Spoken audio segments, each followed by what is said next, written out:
I know the job is complex and difficult, and it's very easy to point at what we don't have. Yeah. And especially if you're playing some sort of comparison game to other organizations, maybe in industry. But there can be significant challenges around like human capital and financial resources. Mm, And you could see that as a threat, and maybe it is at some level, but it also could be an opportunity. And I really like thinking about like yeah. how do we flip those obstacles into the opportunity. But yeah, how do you consider that stuff? Yeah. Redirect me if this isn't speaking to your underlying question. I was reading Sanna Marin's new biography. She was the prime minister in Finland for a long time.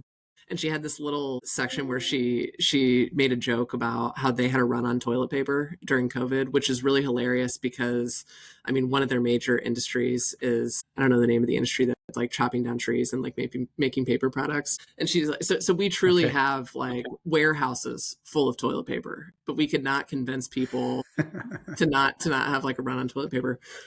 And I've been thinking about it lately because I think it's such an interesting concrete example around human psychology of like when we decide that things are scarce, it just like sets off this chain reaction in our behavior, that leads us to a lot of like what are fundamentally irrational behaviors and or unproductive behaviors that move us towards a bad outcome. And versus if we believe that there is enough, the way in which that opens up an entirely different set of thinking and it produces entirely different human behavior. And so, I mean, to your point, I mean, in this moment, I mean, in Texas, across the country, a lot of districts are experiencing fewer financial resources than they had, Hmm. and are also facing a number of kind of talent challenges in terms of availability of teachers. And so, if you compare it to the past, there's certainly less, and you can start going down that scarcity mindset. But I think what stands out to me is that there are district leaders and there are campus leaders who are not denying the fact that they have maybe fewer dollars than they had last year,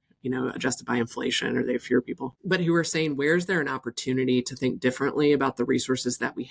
have in an environment where there's more pressure on them? And I think in particular, like change oriented people, like they've had a list of things they want to change, but that are too popular to touch. But when Mm. you're in these situations where you're facing real pressure, it's an opportunity to bring people together and say, yeah, there's all these things that we love and don't want to change, but we don't actually have alternatives. I'm in this environment.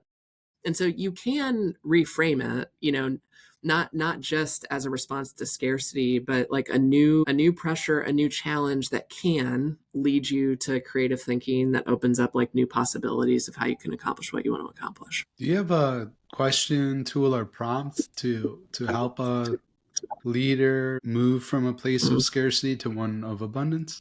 I don't have one built in, but I think the like what comes to mind, like I don't have anything preformed that I've used before, but what comes to mind Sure, sure. is to just notice that like one question you can ask is to focus on like what do I not have? And like what am I worried about or what am I losing? And there's probably just like a reframe to just try to Hmm. reframe it on like what do I have available to me and how could I use, what I have to solve this problem.